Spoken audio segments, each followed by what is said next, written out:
are joined now by our special guest today. You saw him here last week. You know him as none other than American Hodl. And we are also joined by special guest Junseth. P, I'm going to let you go ahead and introduce everyone. And Chris, take me the fuck off camera.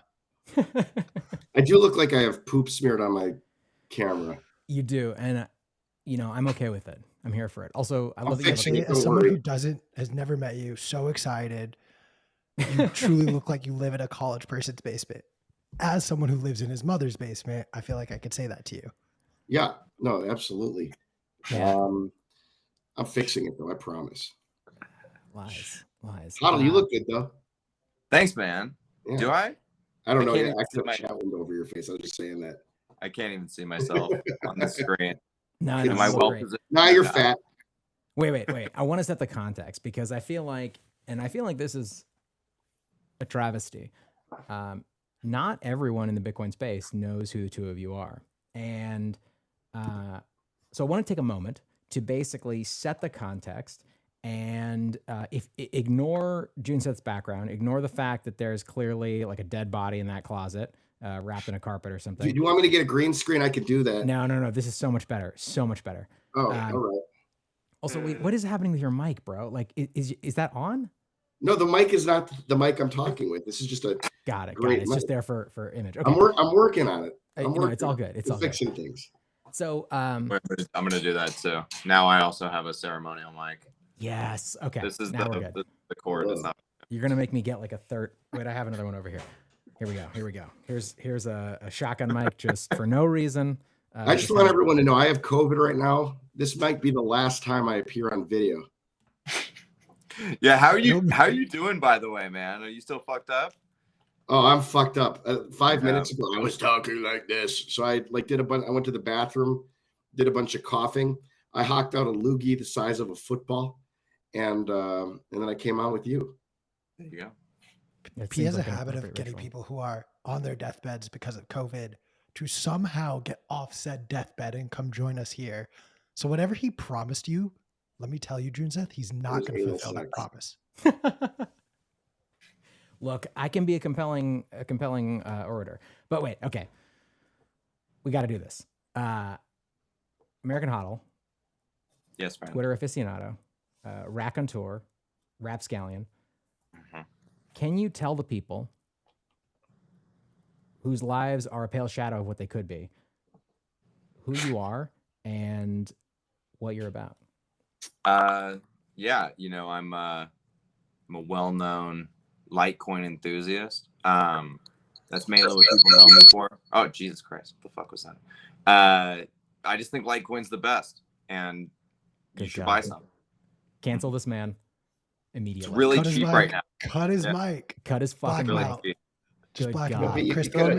What I like to say when we have hard economic times like this, P, is a little expression I say to myself in the mirror every morning, which is 1 Litecoin equals 1 Litecoin. Good fucking God. All right. There are children watching this stream right now who have been warped, their minds fundamentally broken by what you have just said. Repent, sir. Hodl is kidding. Litecoin is the devil. Bitcoin is the answer. No. Accept it into your heart and be made whole. Listen, I'm going to talk to you guys about making big pimping decisions, okay? You could have 1 Bitcoin right now, or you could have like 9,000 Litecoin. Okay, which one of those do you think is a more pimping decision? I feel like Hodl doesn't even know the price of Litecoin. I have no idea. Hodl, Litecoin's right. 1 Litecoin is $8,000 right now. Wow. Shut See, up. You're so full of shit. This just confirms my thesis that Litecoin is the best. Junseth upgraded his camera. Now we can see the dirty laundry in the background. Yeah, that's some shit. It's so good. It's so good. That's not actually the dirty laundry. You want to see the dirty laundry? I'll show it to you. Yes, show us on camera right now. Okay. I'm going to switch it here. You see that? All right, 1 sec.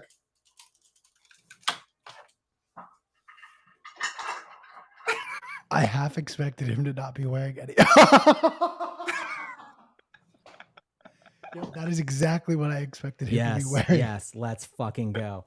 It's so good. It's so good.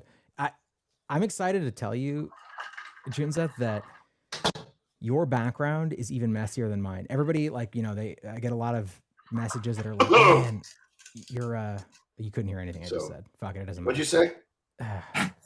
Your we need background to is talk even about the crazier fact than that mine is. Junseth isn't wearing pants more than how messy his background is right now. Junseth never wears pants.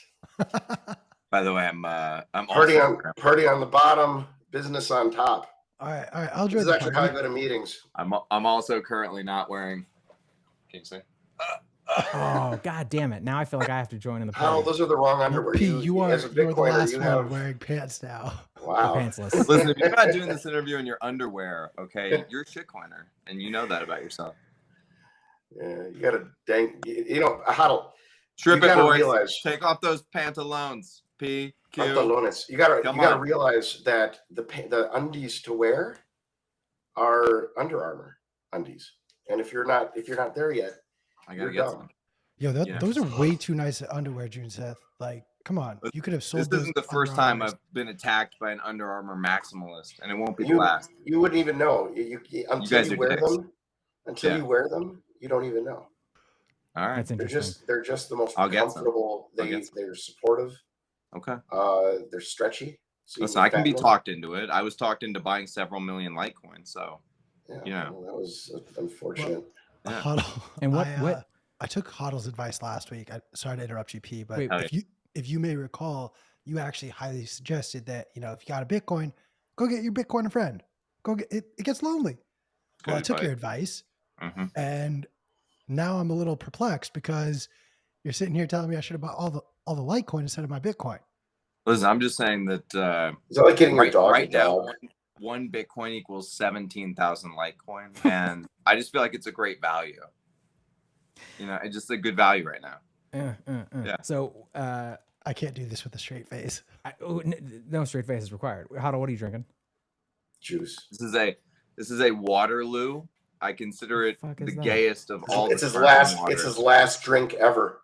Yeah, it's an orange Waterloo. You're welcome. It's the drink he drinks right before he goes and tries to invade Russia. I love it. I love it. Okay, wait. So I have failed once again to introduce both of you. We've established none of us are wearing pants. Hodl is fucking with everyone and trying to get them. I'll do my unit bias. You piece. I'll of do shit. my intro for real. Okay. All right. Hey, did you see my laundry? I'm American Hodl. If you don't know me, I'm a well-known Litecoin enthusiast. God fucking damn it! All right. I'm okay, guys. Can you just cough more loudly directly into the microphone? I'm worried. Well, I did it to the side so it'd be a little quieter, so you can him. still get I don't want to give you COVID, which I feel like might happen if I do it right into the mic, but to the side feels like maybe it's a little safer. It's very generous. I was at a wedding when these symptoms developed. I probably infected the whole wedding. You probably did. Yeah. Junseth super spreader event. Not the first time he's been called a super spreader. We were just talking about how for Bitcoin Amsterdam, Europe has some pretty strict policies in place to prevent people from spreading the financial ruin that is COVID. And we were just talking about how you can fly into somewhere else and then take a train in. And I wanted to know, can I ride on top of the train? Do I get to run real fast and then hop into the train car? Will I get to sleep on a space bag, which is where you take a box full of wine, you take the bag out of the box because box wine is actually bag wine. You drink it, then you inflate it, and then you pass out, and that's what you sleep on as a pillow. You would make a great hobo. Yeah. You assume he's not a hobo now. I know he's not a hobo. I've seen None of this shit behind me is real. So P, is this channel just all day long, sort of like Bitcoin CNN? No, this is very Hodl and I are here because there's nothing. You got to fill space during the day. day. You have it so perfect, Jude. There's no pressure here. We are only paid. We are only paid to talk about Bitcoin. Yeah. No, Junseth, I did this last week. And what I discovered is that you don't have to do a good job. You don't have to be particularly insightful. You just show up, and that's 90%. That's 90%. That explains why Hodl gets a return. Wait, time out. I think Hodl misremembers his experience on this show, because if I do recall, I gave some pretty hard hitting analysis that may or may not have come true just 4 days later. Robbie roll the tape? Lyons there in the comments. He says he was expecting no shirt. Robbie is a good friend. I proposed to Robbie last week that we reboot the Bitcoin Miami meetup together. So I think he's going to do that with me. Also, Robbie, I might have given you COVID on Saturday. And herpes. You should get tested for herpes too. I didn't give you herpes. I promise you that. I'm clear of those. It's hard to give herpes spreading from as a bottom, you know. Anything's possible. Anything. Yeah. So, no, the standards are high. We have incredible guests like me and Hodl and somebody who wrote an article for Bitcoin Magazine. That's the quality bar we're setting in this show. So, right. Junseth, people who are over the age of, what do you think, 8 probably don't know who you are, but you've done some really interesting stuff. People under the age of it. We've done some. You've done some really interesting stuff in the space. If you're not autistic. Yeah, that's actually the better qualification. If you are not an autist who is also into Bitcoin, you have no idea who the fuck you are. But I think there was a question that was asked, maybe. I know what you're thinking there. You're like, that guy looks familiar. You're thinking of Kimbo Slice or Black Santa. Yes, that is. I did actually confuse. I see Junseth as a combo Kimbo Slice and Kim.com. He's like he's a mashup of the two. You know, right in the middle. That's fair. Okay. I was asked a question. Wait, shut up. Cut his mic. I was asked a question 3-4 weeks ago by our producer that was like something along the lines of like Bitcoin, Mount Rushmore, like who goes on the face of the thing. And part of my answer, and I expect you to blush profusely and on camera right now when I tell you this, one of the people that I said should go on the Mount Rushmore was your face, because you are an important fixture, as is Hodl, in the cultural miasma that is Bitcoin. And I think you've done, I can't say this joking because it's actually true, right? You've done some really incredible stuff. You created Bitcoin Uncensored. You did a podcast literally out of the bathroom. Did you ever like actually take a shit while you were doing Bitcoin Uncensored? Did that happen? And then that's question. I'm against pornography, so I didn't use it. Okay. While we were there, I held it in the whole day. You can die of that. Be careful. But can you go through and tell us what Bitcoin Uncensored was, why you created it, and why you're not doing it right now? Yeah, so Bitcoin Uncensored was, I think, Bitcoin's earliest cultural podcast, probably set the stage for much of what Bitcoin culture has become today. Which is it's a little weird to say that because Bitcoin culture is a thing, and I don't think that people necessarily realize that until they're here for a while, and they see that there's a lot of words that we use and a lot of memes that we already have created, and we are very sexist and misogynistic, and a lot of us, like Hodl, are very racist. So like we just try to like keep it real up in here and make sure that like Bitcoin's a good reflection of like the rest of the world. Just because I keep telling you you're not actually black, that doesn't make me racist.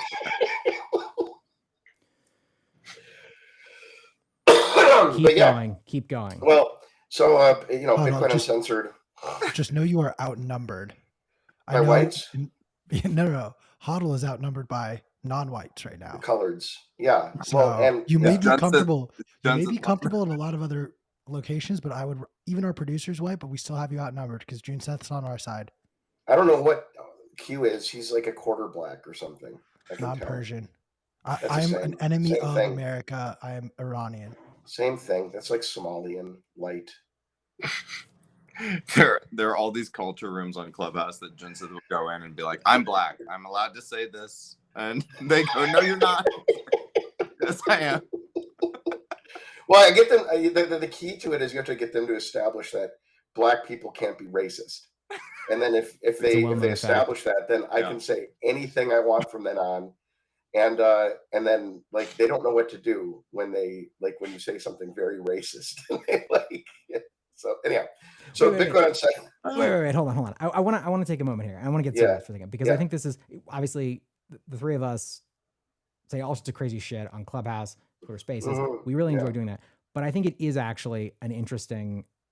Well, it matters. So Bitcoin Uncensored in particular, like focused on irreverence, and the reason it matters is because, like, I think there's a recognition that you need in Bitcoin that we are the first people that thought any of the thoughts that we're thinking in Bitcoin.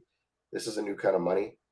So, like on Bitcoin Uncensored, we had the famed economist, Nobel Prize winner Eugene Fama. He's the creator. Get everyone else. I don't want to be alone.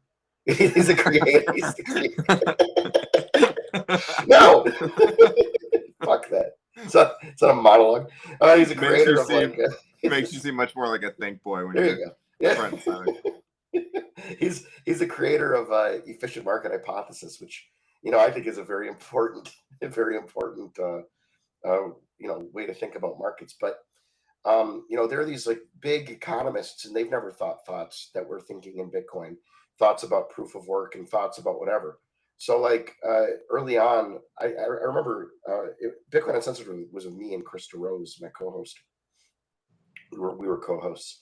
And I remember early on saying to Chris, like, one of the important things you got to do is you got to make a character, and then you have to stick with it no matter what.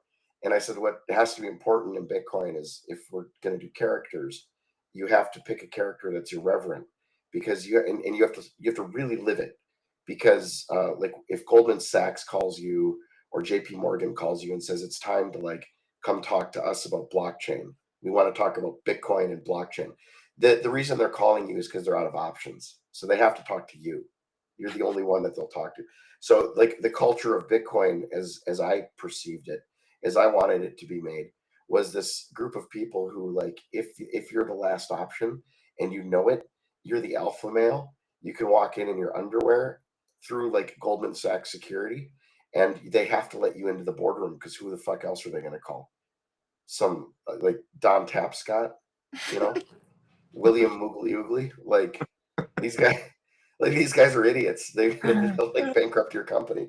So the only person that they'll be able to talk to is you, the guy who knows anything about anything, and they knew that too. So that was what was funny. We get invited to these professional conferences. We spoke at the American Banker Conference, and we're up against like the CEO of some major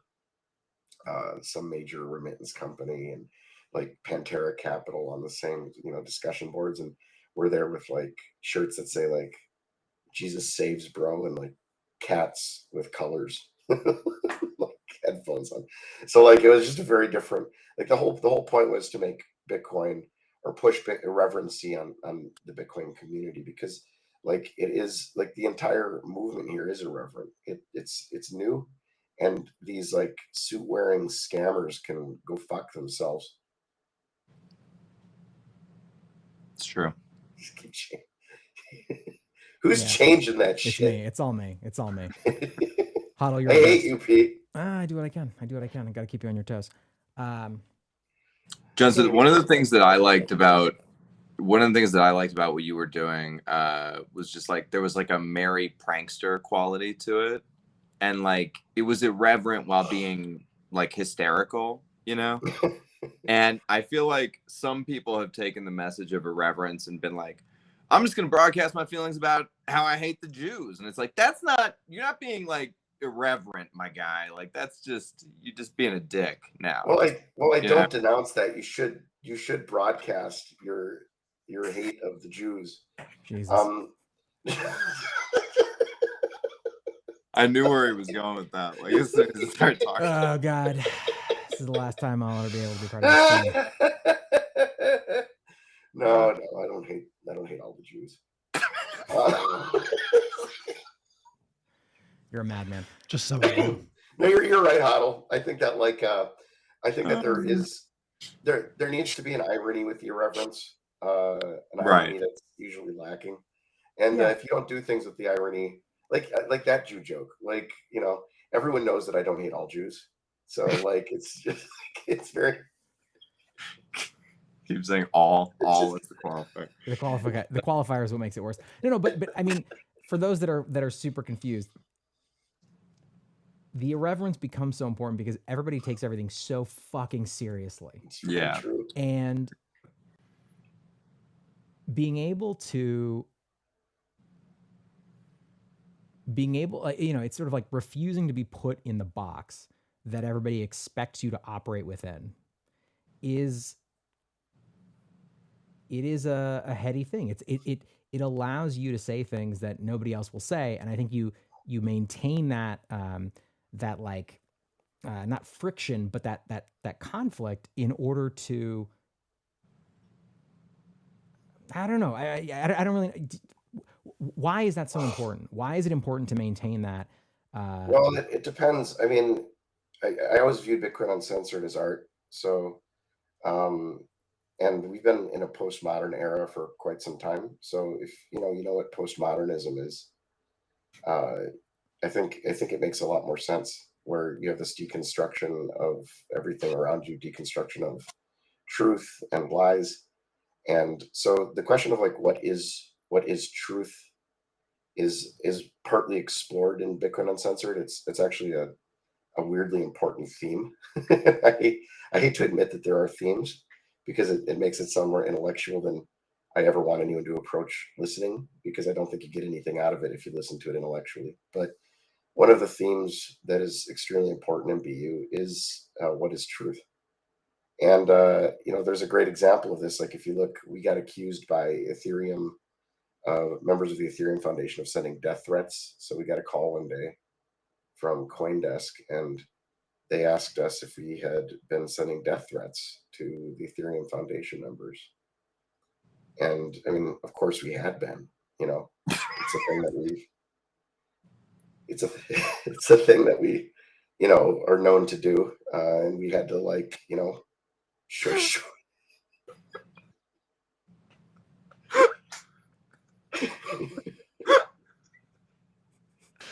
We're so close. So You're good. so close to finally giving us an answer to a question. It's so good. Nothing but love and respect. There's a CoinDesk article about it, and as Chris said, he's been doing death threats his whole life. He's been sending them to people since he was 8. Oh my god! So, what does that even look like at the age of 8? Like pulling out the plastic knife you get. Well, it was lunch? I think it was really before email, or maybe it was those old BB boards or whatever. You'd pass a note in class. You'd be like, "Hey, give this to Cindy." Yeah, it was. I mean, open it up and it says in the age of Pepe, it's much easier to send death threats. I have some good examples of death threats people have sent me over the years. Wait. I'm going to cut you off. This is something I do want to go into. Yeah. We've talked about this, separately. Let's talk about the sort of your obsession with collectibles, Beanie Babies, and Pepe as it relates to this conversation. Like, why is Pepe so interesting to so many people, and why did Hillary Clinton say that it was associated with the deplorables? Give me a real answer. Give me a real answer. I want to hear your real answer. I always give real answers. So the Hillary Clinton. So my obsession with collectibles. Start with this obsession with collectibles. My obsession with collectibles started just a long time ago. As a kid, I was very interested in collecting, and I did it. I'm already bored of this question. Next, I apologize for. Oh no! I got to get there. So sorry, Pete. But baseball cards and Lord of the Rings cards, business cards. Before that, when I was real young, I would collect business cards. I don't know. Just there's an innate desire to collect. So I lived the Beanie Baby craze in the 90s. I watched women punching each other in the aisles of Macy's to get Spooky the Ghost with the V mouth instead of the curved mouth, because they already had the other one at home. So So I watched that all happen, and I was just I loved the Beanie Baby thing as a kid. I had a spreadsheet with the prices of Beanie Babies that I bought, and then the prices that I would sell them at. And I just remember watching Beanie Babies and hearing and like being very honest about what I was hearing. And I would hear these like my friends' mothers tell me things like, this is Humphrey the camel. It's worth about $600 today. Someday it's going to be worth more than your college tuition. And I'm just really, really proud to have like gotten this for you. And of course, none of that ever happened. And it was pure delusion. And I remember the feeling of like the fact that everyone knew that was a lie, but everyone was willing to indulge the delusion. And I've seen that happen numerous times in my life with all sorts of collectibles. So I've really developed sort of a collectibles thesis that's really good for me, helps me understand things. And like it was great for like the NFT stuff. So in Bitcoin, we have NFTs, obviously. The rare Pepes are a good example. Those really come out of the Bitcoin Uncensored culture.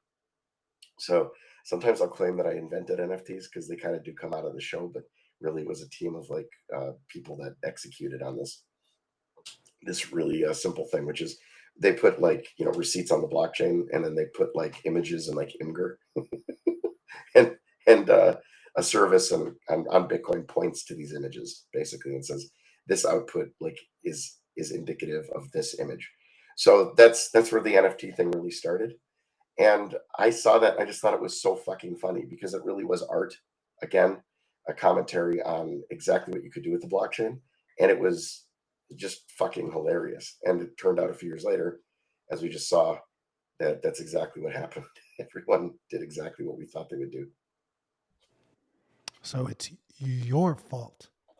Well, I mean, whenever artists come in and they talk about the billions of dollars that artists have made, I usually give them a "you're welcome." I really appreciate the appreciation you're giving. So, Junseth, background on me: before I was full blown into Bitcoin in Bitcoin Magazine, I actually was an agent in Hollywood, and so you are the perfect case study of why you have to own your ideas. Because, bro, this is a lifetime of quick little, give me my 1% fee. I created this shithole casino that so many people spend their time on. Like, besides the joking aside though, how do you feel about what that market has turned into from what you originally tried to create or originally envisioned? Well, this is what I tried. Everything I make is fart jokes. So like you are all in this NFT universe. All I could see was the whole world being enveloped in my fart. And it was the greatest feeling I've ever had in my life. I loved it. It like I've never seen a joke get so serious, and the whole world was wafting it and telling me about the smell and like the eau de fat, the of my own like inner body smell. They were coming into Clubhouse and every other place and be like, "Oh, it smells so good," and I was just like, "Yeah, okay, here's some more," And so like that was the whole NFT craze. Is it really was like for me like people living the experience of what I would have considered maybe the world's worst but most prophetic art. I think it's really sad that Peter McCormick decided to cut the part of you talking about people wafting their farts in their faces out of the interview you did with him. It's a common complaint. I was talking the other day about how there was a highly edited interview, like the whole shirtless thing. I didn't take my shirt off, not once in that interview. Hodl knows he was there. I was there. I was very drunk. Did you see it, Hodl? Whose body was that even? Yeah, they brought in a double. We were in LA, so just the perfect body match and face. No, it wasn't a perfect. I have a 6-pack. When we went to dinner that night in Beverly Hills, we showed up at some fancy restaurant, and Junseth told the hostess, he goes, "Hey, what's up? We need a table. I'm Leonardo DiCaprio." And she goes, and he was like, "I'm just fat for a role." I said, "I'm a fat suit." Yo, Hodl, next time you come to LA, you have to hit me up. I'm gonna be offended if you come to LA and leave without hitting me up. For sure, man. Tell you point blank. I was just there. Yeah, I was just there. Too many LA stories that I'm not a part of, and my FOMO is coming out. Uh, All right, let me ask this, as you know, the youngin in the class. Shut up, P. In the class of elder statesmen. How old are you, Q? Well, 18. P is 112. 14. I'm 29. You're not that young. But my Bitcoin years are far younger than everyone Bitcoin here at the ages you. table. Bitcoin makes you very old.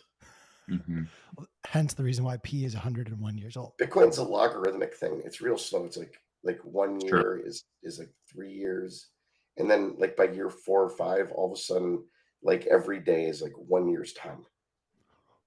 It's true. So at what point does it go from 1 year being 1 day to 1 day being 1 year? I don't know, but you know when it happens. Oh, fuck. Okay, good to know. You know it. You know when you see it. Nothing matters I'm gonna anymore give at you a that point. call. You're just kind of like, you're going around like nothing fucking matters at all. I feel like I've just recently reached that point. Yeah. And I'm about 7.5, 8 years in. So yeah, it's like right around there. You just That's what I stop. Like it's Bitcoin Mountain, man. You get You to just the let 'em top. You look at it. You look at everyone around you. You realize that like everyone around you is crazy, transgendered, gay, me, and like you just kind of look at it and you're like, you just kind of look at it and you're like, specifically hey, highlight that. like, There is A this- and then B, as though there's There is this difference. quote. how did we? There's a plumber over there in the corner, and you're like, how did we all get here? there's And There is like, this piles quote. of laundry. and like Bruce Fenton's over there talking to like He's running Like- for the Senate, Charles Hoskinson, like they're like bro. There's this Bruce quote I Fenton's love, talking about Cardano.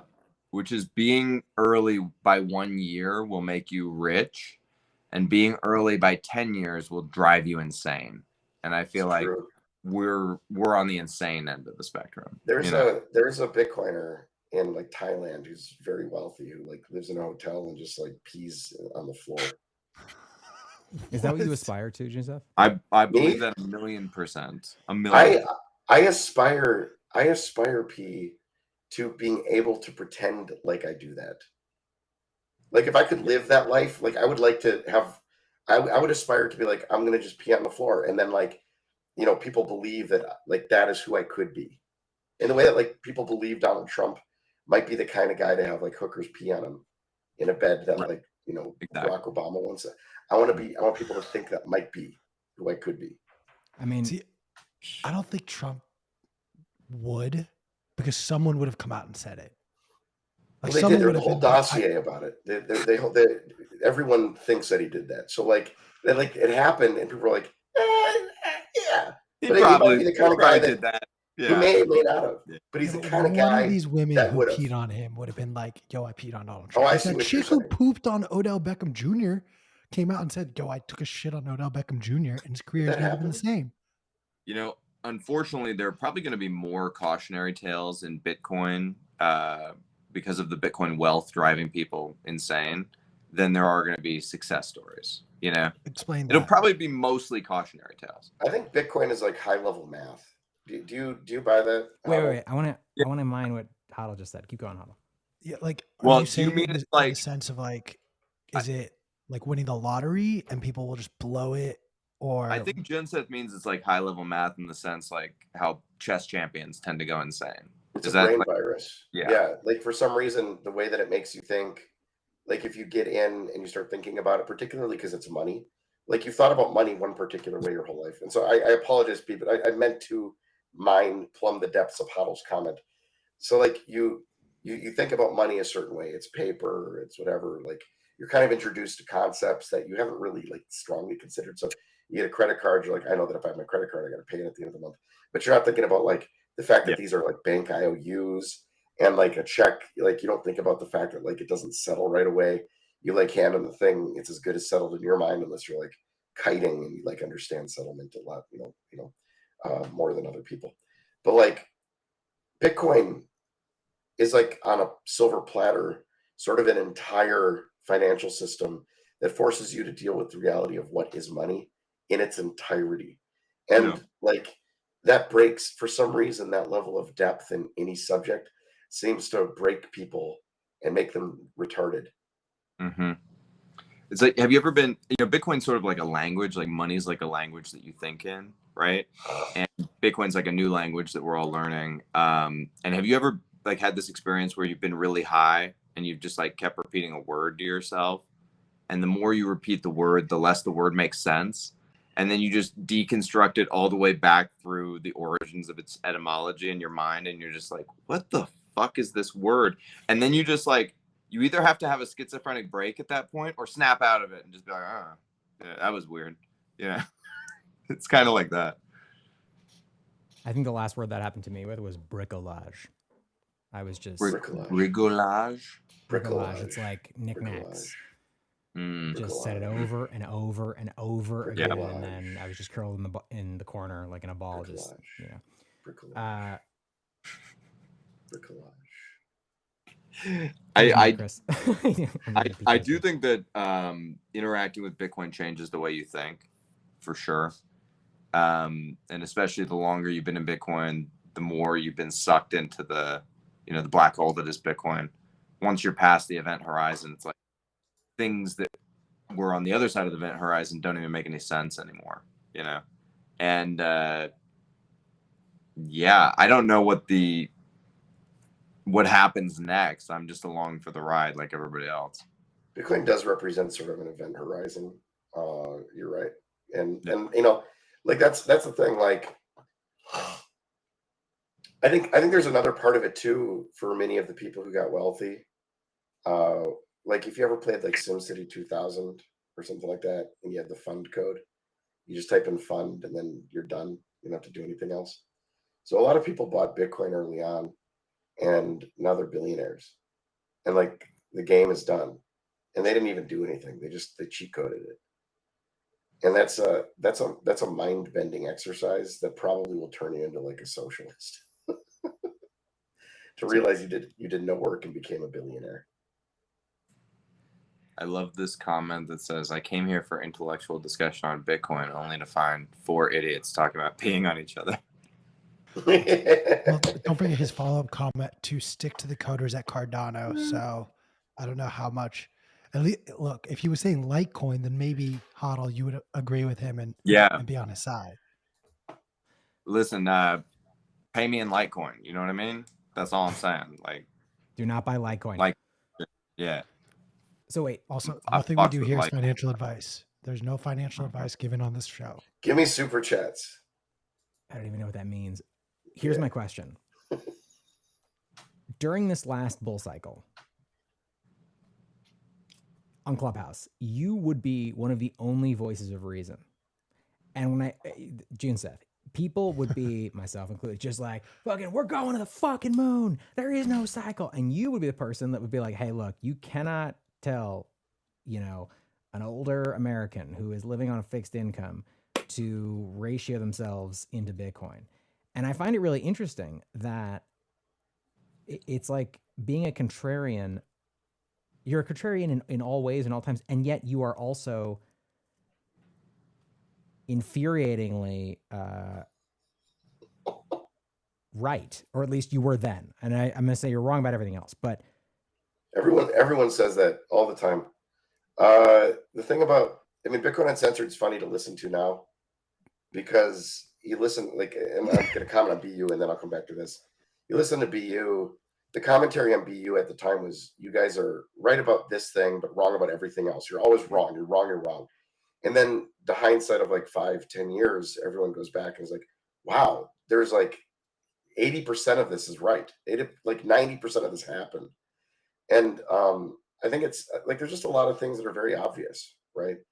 And I think during hello Hodl, during a bull run, there has to be an upper limit on these things, right? Because there's only so much money that can be expended in these things, and like it's got to reach heights, and it's got to come down, and I don't know when that's going to happen. But there's just general principles of finance. Like I believe, like I said, strongly in efficient market hypothesis. So if you apply like good principles of finance to Bitcoin, you can come to these conclusions that actually are really, really important during like bull runs and bear markets. Like during bear markets, I'm deploying capital to buy Bitcoin. During bull runs, I'm like selling on the way up. And my dad always calls me during the bull runs and asks if it's time to put money into Bitcoin. He's a retired old man who's probably senile. I guess the thing that I found so interesting is that the public perceptions that both you and Hodl have as these incredibly irascible,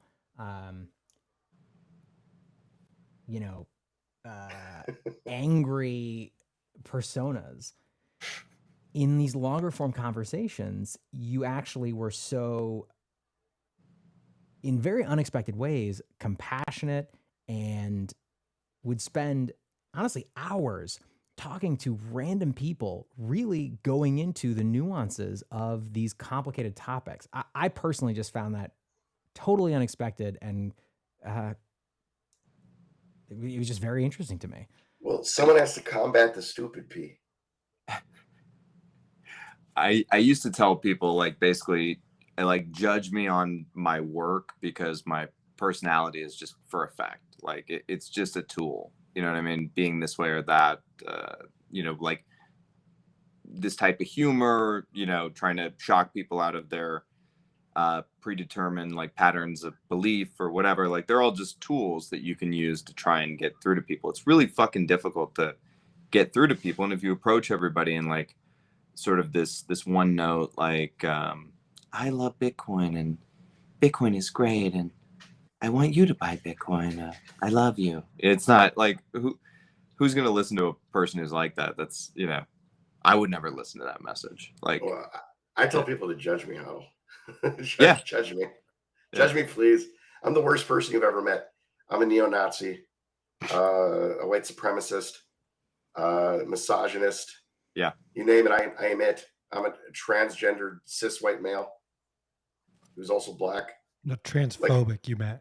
I'm also transphobic, self-contained. Like, I'm anything that's bad. Just cast it on me. Also, if you're 60 or above, don't YOLO into Bitcoin. Bitcoin Tina. No, I mean, like, the thing is, like, in Bitcoin, in every space, but like this again was like the desanitization of Bitcoin. Like, Bitcoiners still do it, and it really annoys me. But like the notion that we follow people, have like these oracles. Like, there's a de-oracleization that needs to happen. Like, like, you don't want to listen to Elon Musk tell you what to do. You don't want to listen to like Bill Gates or anything like that. There's Michael Saylor, like, seems like a perfectly nice guy. Like, I don't give a shit what he does. Like, right. He's new, and even if he wasn't new, like, I know guys that weren't new that started scams and, came here, and instead of scamming, they dropped Bitcoin because like it didn't treat them well, something like that. Well, and it's like, I bet you, like, for me anyway, this is true, and I bet it's true for you too, is that like a large part of the humor and the irreverence and everything is like, don't follow me. Do not follow me. Hate me. That's fine. I'm just some dude. Here's a fart joke. Also, here's some advice. If you think the advice is good, follow it, but like, laugh at the fart joke.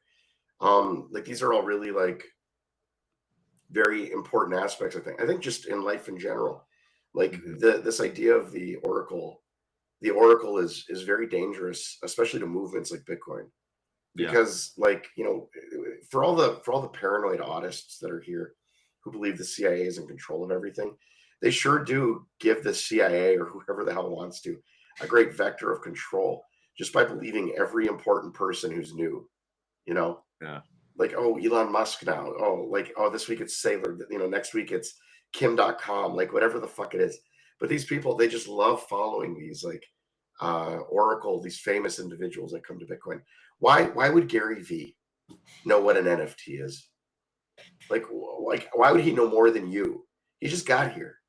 Yeah. He got here. Why do you think he's here? Do you think he's here to like describe to you the great benefits it's going to be to his business that NFTs have been invented, or do you think he's here to take your money? By the way, also one of the things, there's a lot of hypocrisy in the Bitcoin space. All these people being like, I'm self-sovereign, extreme personal responsibility, blah blah blah. But then also it's like, hey bro, you shilled me that thing and I bought it. Now I'm poor. And it's like, what happened to extreme personal responsibility? Did that just go out the window? You're responsible for your own life, dipshit. Like, So figure it out. No one else is responsible for you. Well, Yeah. I've learned that too in investments. Like I've done much better in like the not in the earliest part of the Bitcoin, you know, like when it cycles, like where we're going from like 18 cents to like thousands. But in the latter years, as I've learned how to manage my own finances in Bitcoin, in the you know, selling as it goes up and buying as it goes down and such, I've just done much better. And like I don't depend on anyone else's predictions or like discussion. I have like non-algorithmic, or I have algorithmic only strategies for my own trading that are based on like principles of efficient markets. And like the result is that I don't feel bad about anything. I don't blame anybody for anything. I always have, you know, money to pay the taxes. I don't have to sell Bitcoin at bad times. I have cash on the side when Bitcoin goes down. I get to take profits when Bitcoin goes up. Like it's just, I think that the self-sovereignty thing really requires individuals to really dig in and understand exactly what it is that they're holding. And most people don't have that. Yeah, I think also you got to pick this. You got to know yourself. You got to have a high degree of metacognition, which just means thinking about your own thinking and know who you are and what you do and what you can handle and what you can stomach. And maybe being 100% in and hodling is not the right move for you because you just, you know, have a high degree of emotional volatility. You can't stomach it, whatever. Like me personally, I am 100% in and hodling. That is my strategy. But it works for me. Like it's not an easy strategy, I'll be honest. And 99% of people that do something are going to be wrong about how they handle down markets. Like it's insane. I know people are like, oh, I could handle it, no problem. And then I watch them like the day the market falls. And like that Mr. Bean thing where he's sitting there on the like roller coaster, like that's me now. But like it took me years to get there, a lot of cycles for me to stop giving a shit. But like that's not you just cannot show up here and be that person if you've never done this before. You are a psychological human, and it's very difficult to watch half of your money disappear in 20 minutes and be okay with that. It's really, really weird.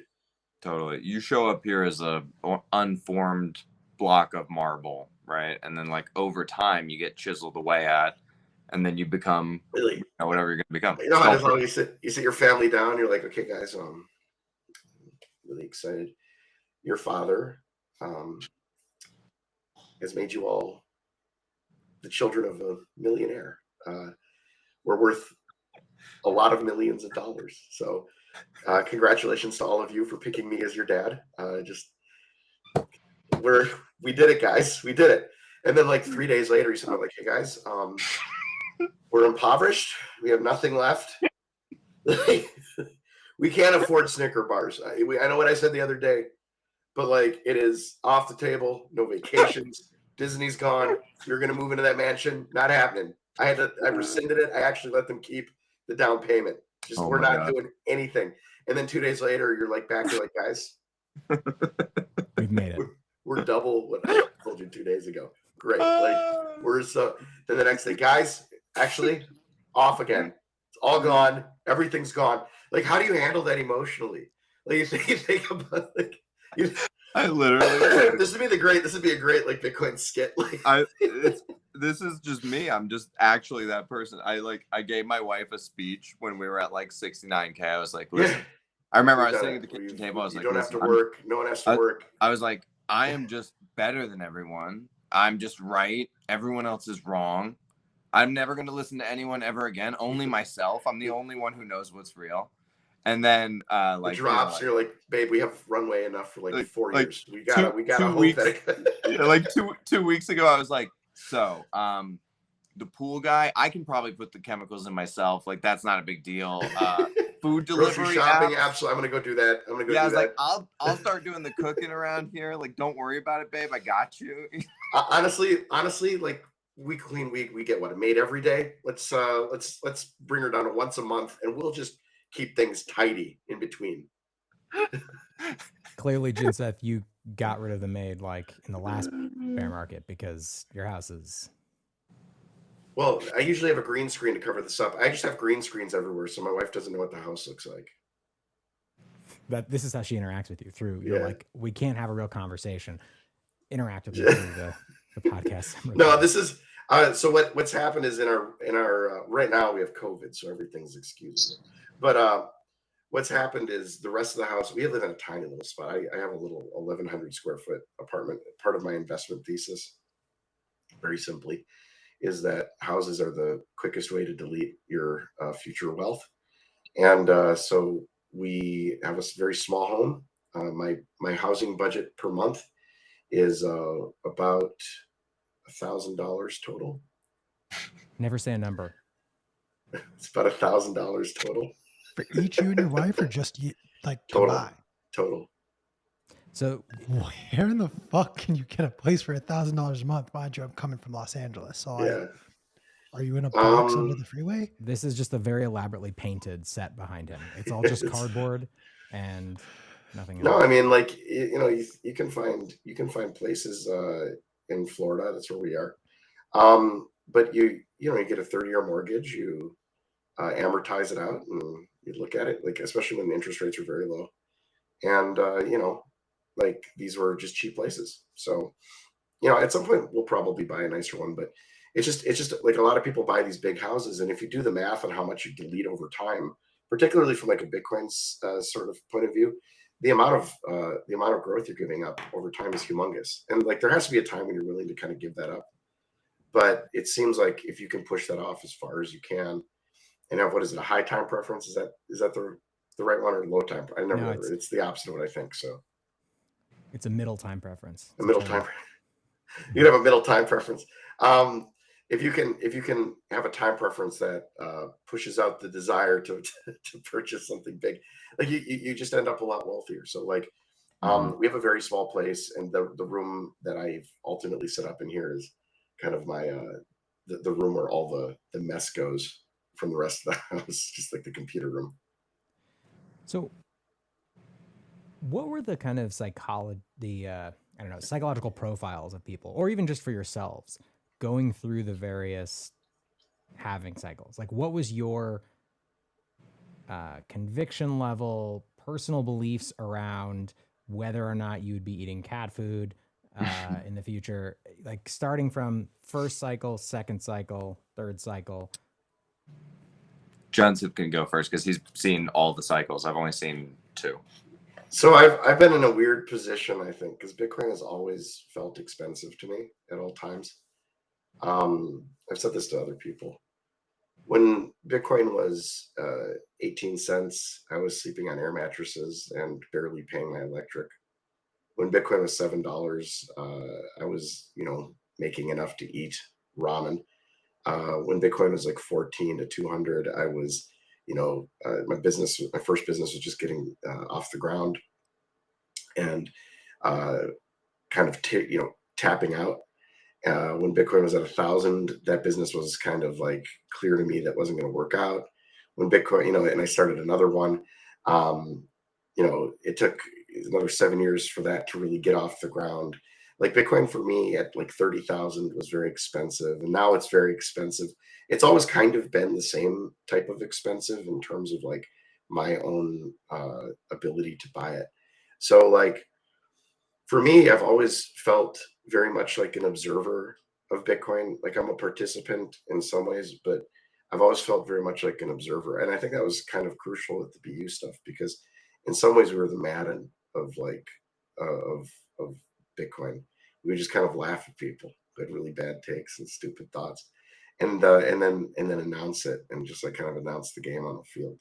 So like, that's kind of the thing. I've just always felt like an observer in Bitcoin. Like, I'm not really like the idea of like a Bitcoin community to me. I think that the idea of a culture is important, but like the idea of a specific Bitcoin community, like these people that want to establish citadels. I mean, half the people in Bitcoin are retarded. I don't want to hang out with them.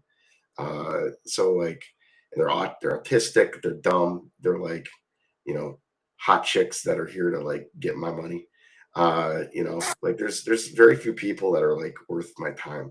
So like, I don't, and I'm probably not worth, yours as a anti-Semitic, Jew-hating, neo-Nazi. Like, you probably don't want to hang out with me.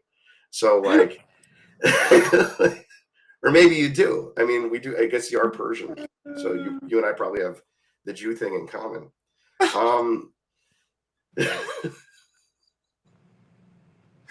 So I'll go.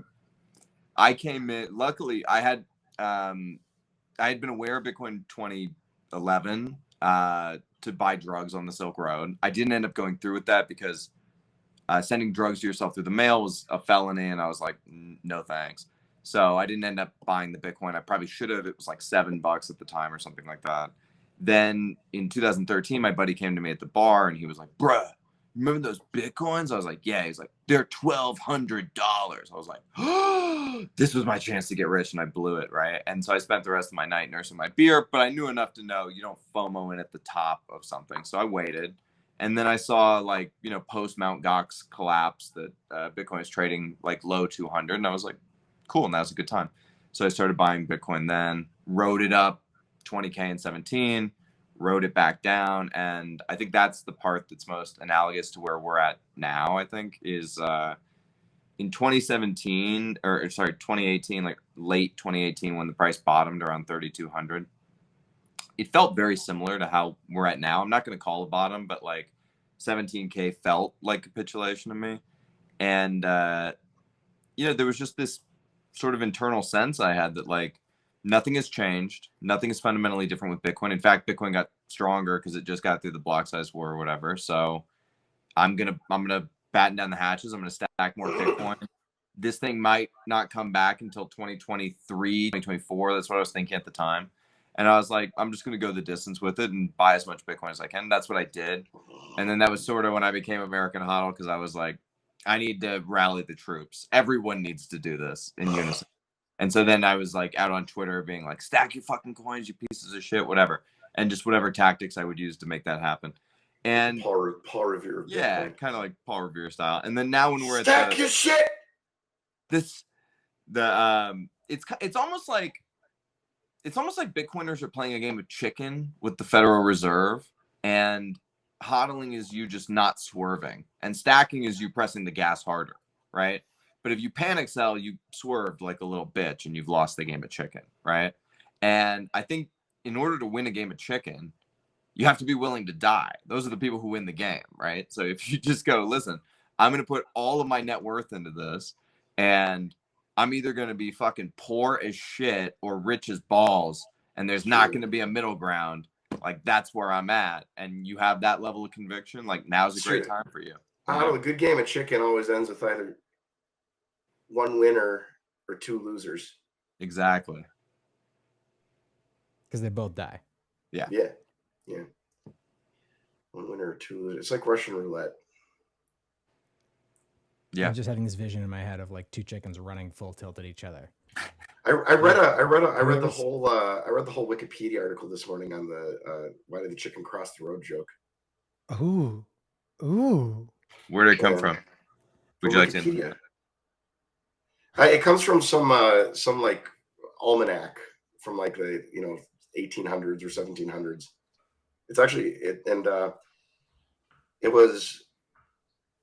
it's a very like highfalutinly written about joke, but they make the point in the Wikipedia article that like basically all iterations of it are recalls back to the joke, which is interesting because the first joke isn't really that funny, but the recalls are simply for the purpose of like recalling the badness of the first joke.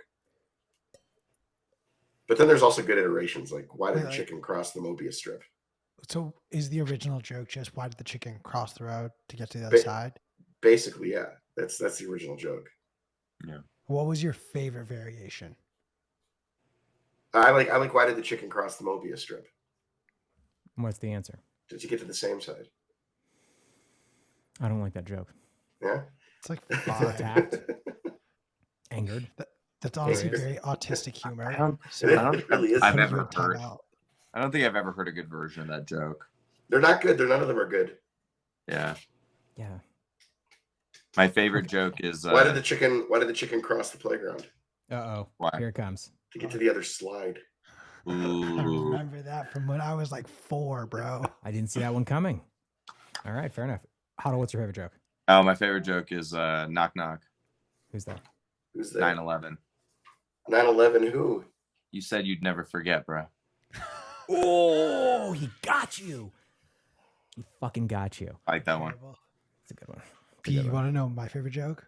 Yes. And say, what's 9/11? Face. That was a terrible joke. My face is gorgeous, and you know this. I laughed. It was pretty funny. We've been talking about it. No one else. This is just for us. I'm sorry, audience members. I finally got access to DALL-E 2. It's incredible. Did you really? No. All of my Wait, dreams. okay, have come before true. we do that, Pete, before can we you do make that- make some pictures of me? Yes. No, he can't because he literally used all of his I did. I trial burned through runs all of it. already. Did He you make sent some me, pictures of me? It he resets sent every me 24 a hours. text of 9/11 gender reveal, and I thought it was one of the most genius things I'd ever seen. It's I like wish I pink could- smoke coming off. I wish I could take full credit for that. But that was my own version of that.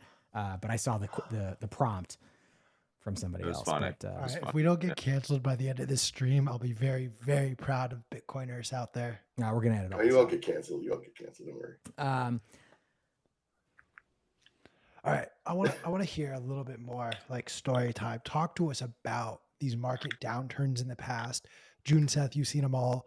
Hodl, you sat there sipping on beers during the first one. What? Well, Hodl did What not is- sip on beers on the first. He did not remember the first one. The first. So Second one. First. What's yeah, what's the really similar the and what's different between some of these past iterations of those drawdowns and what we see today?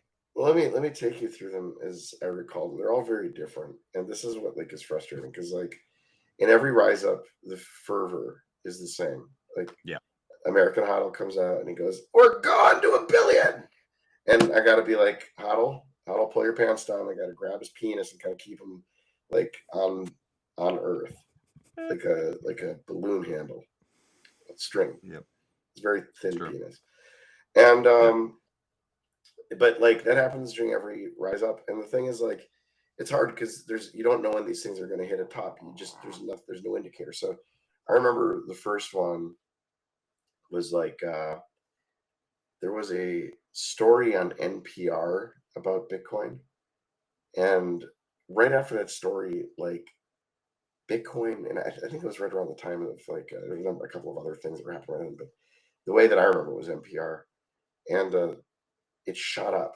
Bitcoin shot up, and Tone Vase always tells this differently because I don't think was actually around at that time and has like re-gone through the history and and changed the story to suit what he thought happened, but it didn't. And if you were here, you would know. But like NPR ran the story, it shoots up to about $30 from like sub $1, and like it was the weirdest thing anyone had ever seen because like it goes from like basically sub $1 to $30, and then it just starts crashing right away. And on the way down, that's right at the time that Wikipedia announces that, or not Wikipedia, Julian Assange's one. WikiLeaks. WikiLeaks. Yeah. WikiLeaks announces that they're going to start taking Bitcoin. So this is what Tone tells us that the WikiLeaks started to do. But if you look at the price that like is coming down, it was about halfway through like the $20 floor, hit 30, 35, and then came down to like $20. And that crash was just caused because I think the gas of the number of people ran out. And then Bitcoin sat there back at around $1, $2 for like a number of years. And then that was like, from there, it like all of a sudden started to rise up. And I remember I was in like Skype groups at that time with a bunch of people. By the way, Like I don't think it Leaky and was others. years. I think it was like 15 months max. Sure felt like years. Yeah. It felt like many years. And I was in these like Skype groups with people.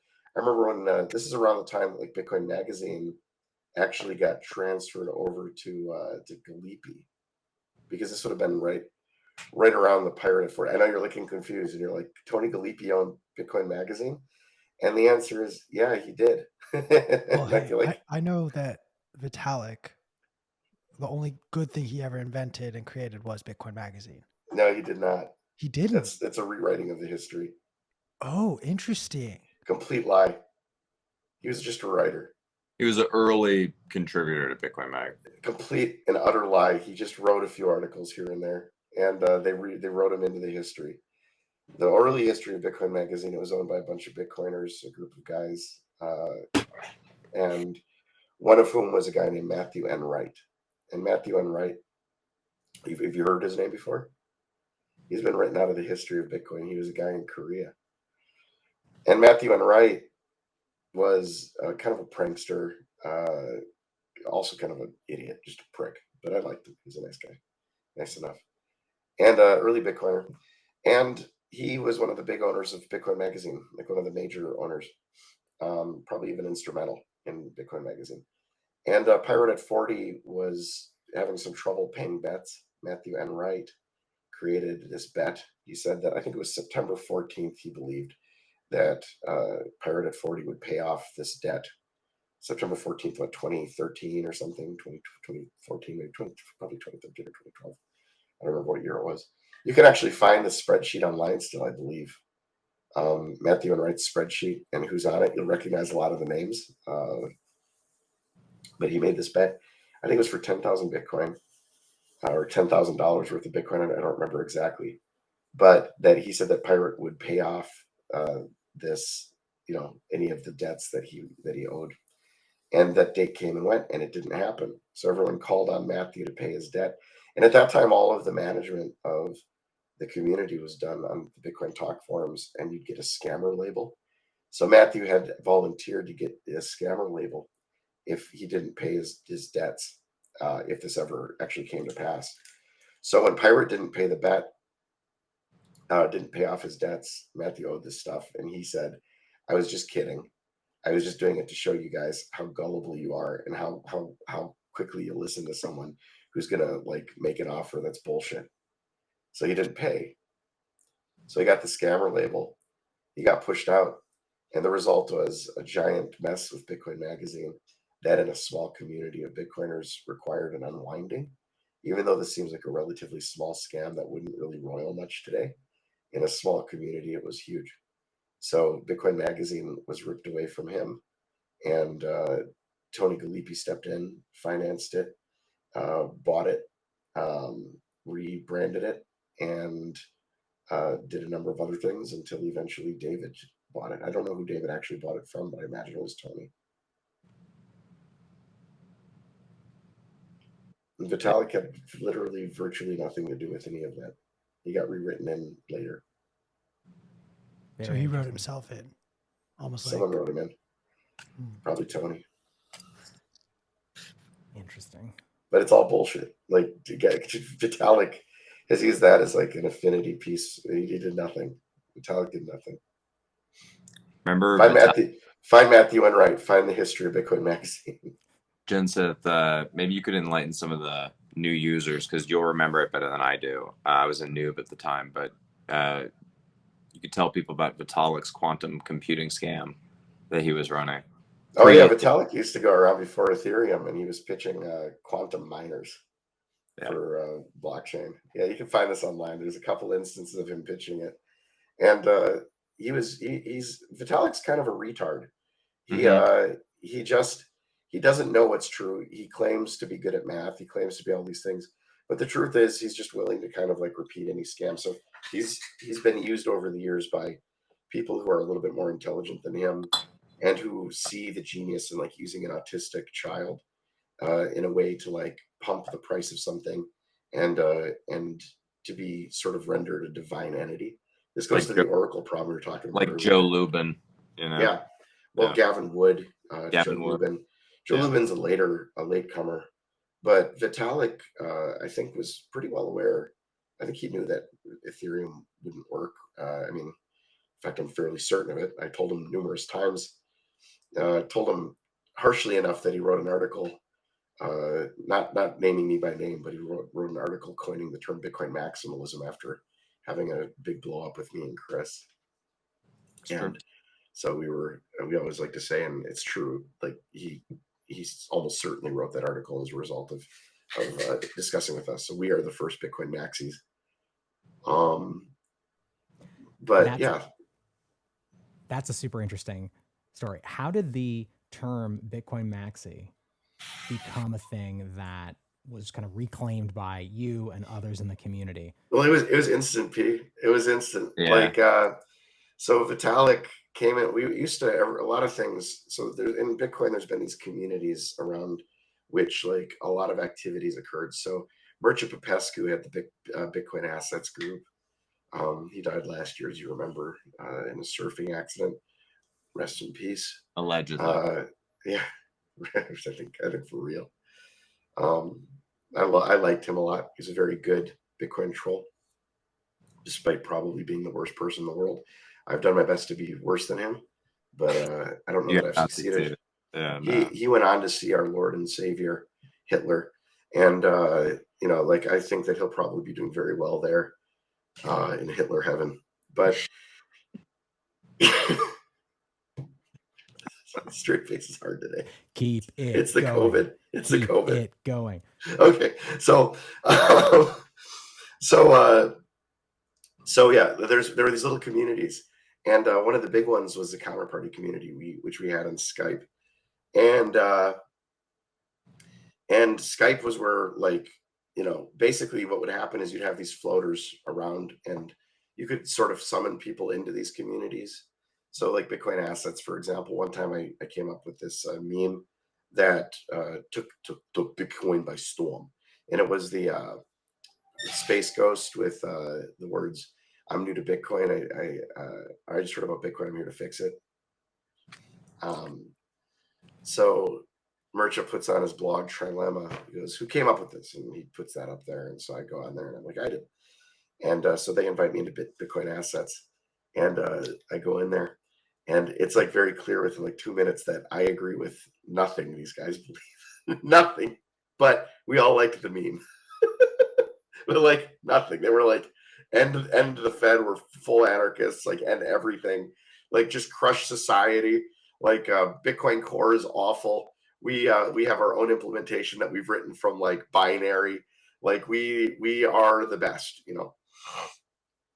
And at the same time, there was the counterparty group. So like counterparty would be the same thing, where we'd like summon people in. We mentioned somebody in the Bitcoin space, and within minutes, that person would always just end up in Skype. So like anyone running a scam, like if you mentioned Paul Snow of Factum, he'd be in there in like 2 minutes, and he'd be coming to defend himself or whatever. So like occasionally just to like fuck with them, but also to have fun and argue. It was just like an argument space in Bitcoin. We'd like summon Vitalik in or something like that. This is pre-Ethereum launch. And one of these days he comes in and we're explaining to him like Ethereum can't scale. Ethereum's a scam. You know it. Like you don't even know. I think this is the same conversation where we pointed out that at the time they hadn't even picked a consensus mechanism yet. And Vitalik says, which became famous at the time, he goes, "A consensus mechanism is a drop-in. It doesn't matter. And right now we're considering a new kind of consensus mechanism called a 12-dimensional hypercube."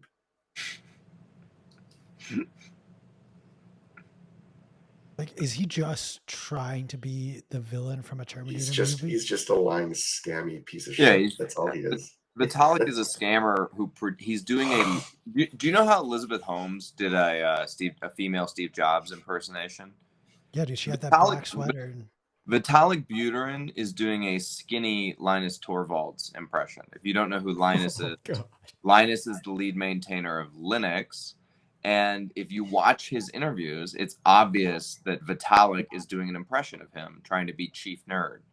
And he's done a pretty good job because everybody who doesn't know how to code has fallen for his bullshit. I once talked to pretending to learn Chinese while he's like being interviewed, like in between like questions. Like, come on, dude. And I once talked to Fluffy Pony, and he said he was at a conference with a bunch of other devs, and Vitalik had released some paper or whatever, and it took everybody like a day to go through it before they realized it was bullshit. And then there were still people arguing over whether it was bullshit or not, but it was obvious to people who knew what was going on that it was bullshit.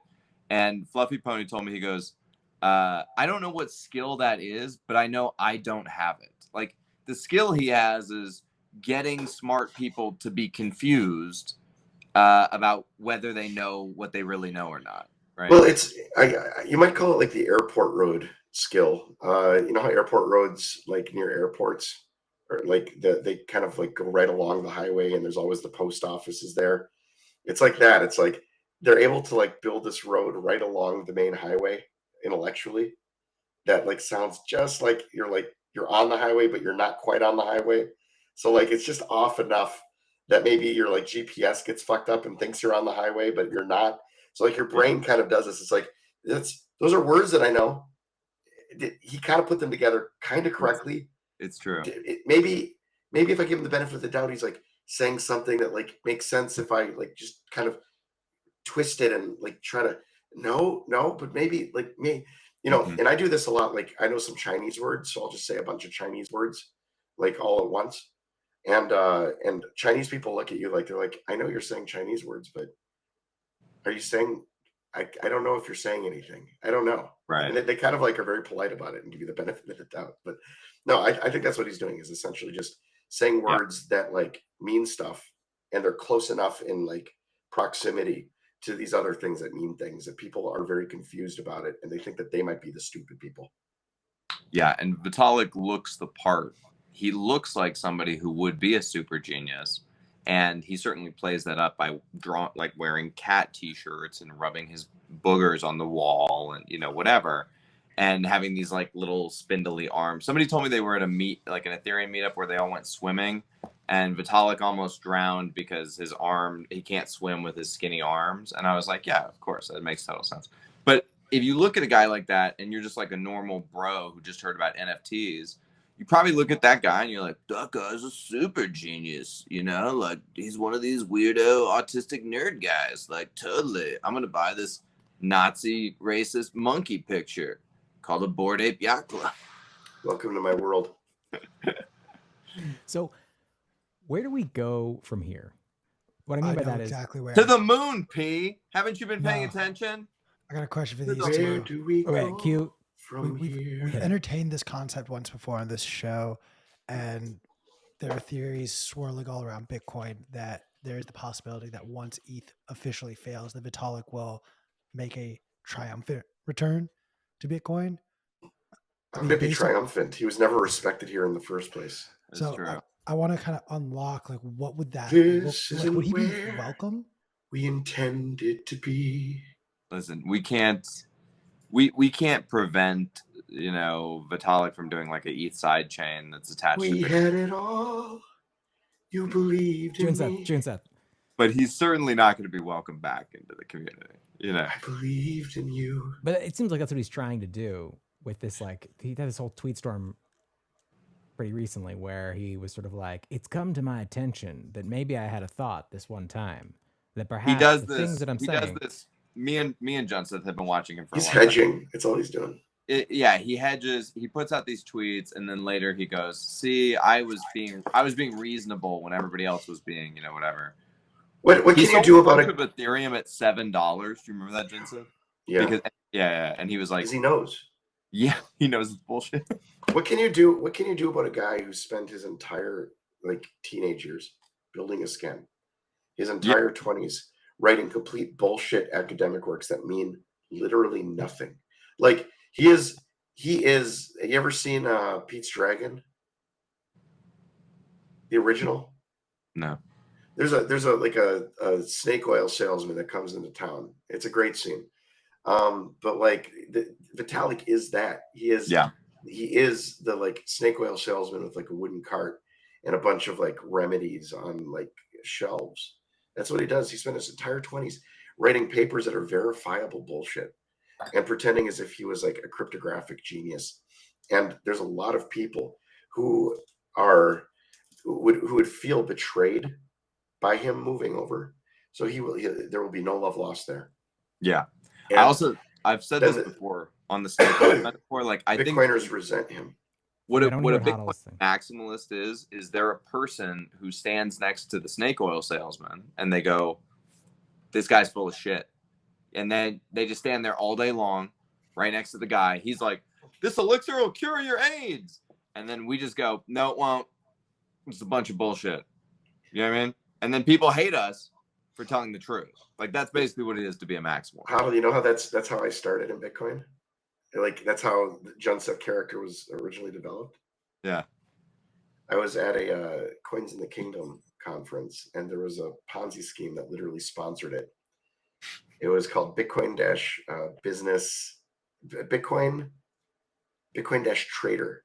trader.biz. Yeah. And it was literally their pitch was basically like, we're a Ponzi, give us your money. And so I stood in the middle, and as people were coming by, I was going, This is a Ponzi scheme. This is a Ponzi scheme. This is a Ponzi scheme. Just I sat there the whole day, and what really like got me was at the end of the day, there were two guys, like the main DJs of like Radio Free America or something like that, like one of those libertarian podcasts. And he comes up to me and he goes, "Thank you so much for letting us know that that was a Ponzi. I was going to give him all my money." By the way, this is a very Bitcoin personality, because when I was at BitBlock Boom in 2020 during the height of the pandemic, maybe 21, I can't remember, but one of those years, Surfer Jim stood at the entranceway to BitBlock Boom, and he was like, "Hey, listen, there's a bunch of bullshit COVID restrictions, but if you have a coffee cup in your hand, then they won't tell you to put on a mask. So here's a cup." And he handed a cup to everybody who came in. He was like, "Just pretend to drink from it, and then you're good. And tell these people fuck off," you know? That's amazing. And he gave a cup to everybody, walked in, he stood at the entrance, he took it upon himself. And then literally none of us were wearing masks. Like, and this is like at the height of COVID when everybody's fucking terrified of it. And that's why everybody there got it.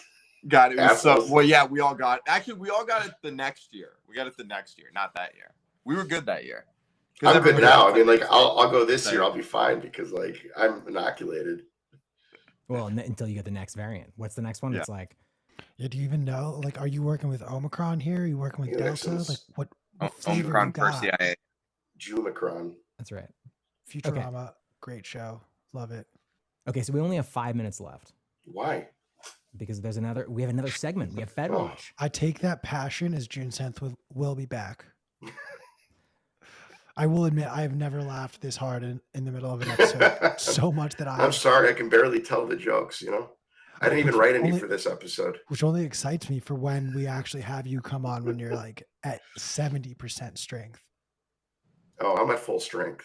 All right, fine. Always. 70% Yeah. health.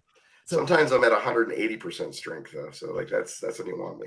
So wait, I want to ask, I know you won't give me a real answer, Junseth. I always give real answers. Why is everyone You're gonna tell me just because they're all so funny? No. Part of the reason I like saying this is because it doesn't matter. Point is, Hodl.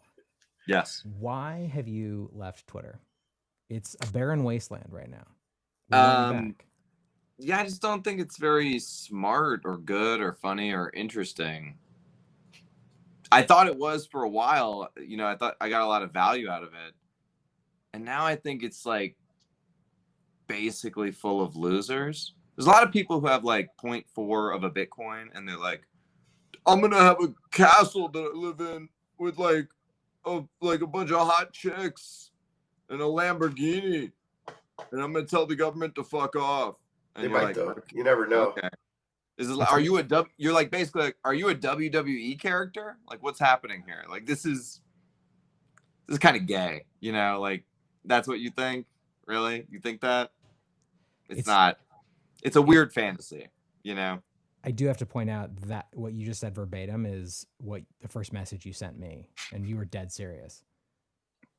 So I feel like it's a little bit, you know, kind of going Also, kettle Hodl, black. I feel personally attacked because my 0.21 Bitcoin will buy me a castle one day. So fuck off. Yeah, I don't know. I just am not getting. That's even less than Hodl thought. Yeah, I agree. I don't see why I couldn't buy a castle. I'm just not getting a lot of entertainment value out of Twitter. Hodl, have you seen, like, here's the thing, Hodl's stupid because he has not looked at the price of castles in places like Ireland. He thinks that castles they're cost cheap. a lot. Yeah. You can buy a No, castle what? for like No. $2 million bucks. What the fuck do you do with a castle in the middle of some lock with like? Oh, I've thought all about this. No, this is a You terrible need strategy. to re-outfit it so that it will accept air conditioning. I think that's No. like step one. And It's then not also possible. like a heater.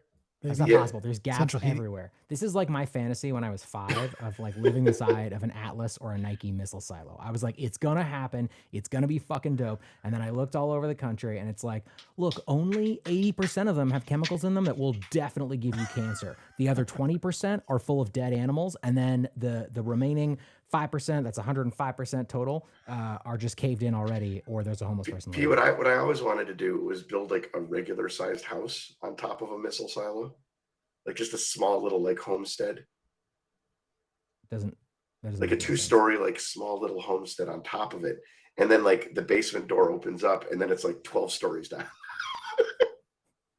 Can I share a conspiracy theory? Yes. The conspiracy theory I just got texted is that Roger Ver got a $43 million margin call and told CoinFlex to pound sand. So part of CoinFlex's insolvency issues are directly caused by Roger Ver. This is a rumor that's on Twitter. I don't know this for sure, but it would be hilarious if true. Why would he tell? I guess because he bought more coins with it. They offered him, they extended him a line of credit because they knew him to be a savvy, wealthy. Roger Ver. Yeah. And then he, basically they needed it back, and he was like, "Blow me." Oh, so they didn't even ask for like equity. I guess not. I don't know. I don't know what the details are. It's just Twitter rumors at this point. I fucking want that to be so true, and also fuck you, Roger. Right, my friends. On that note, we are going to have to call this a show. This has been amazing. You both are incredible. I appreciate your time. You're both not wearing pants. Please come back soon. Same. Sure. This has been Bitcoin Magazine Live, my friends. Hell yeah. Sorry about P's racism, everybody. Junseth, I think you should realize Bitcoin. All the other Bitcoins are inferior to Litecoin. Full transparency. This is being streamed right now at the Bitcoin Magazine headquarters, and I had to send out a message just to like check, like who's Jewish at the company. Turns out this Everybody. guy. Wait. Oh yeah, I know P's Jewish. Yeah, Okay, I'm a that guy. Nubian. I'm half Nubian, half Jewish. Yeah, the thing is, like, we have a crossover, a Venn diagram of races. So I'm only insulting the one of his that I'm not. I think between the four of us, we can insult every single race without being. Well, you especially, racist. you and me. You Dude. as a Persian. Dude, Junseth, get back on Twitter and let's just fucking tear it up. I'm on Twitter now at Very Small Claims. Wait, really? Yeah, I got kicked off Twitter for anti-Semitism though, and calling for the death of Joe Biden. But other than those two things, like, Oh, your butt Dickerson. yeah. On It's that fun. note, we're going to Dick throw a Carson. commercial. My friends, we'll be back soon. Chris, roll the tape. Litecoin is the best.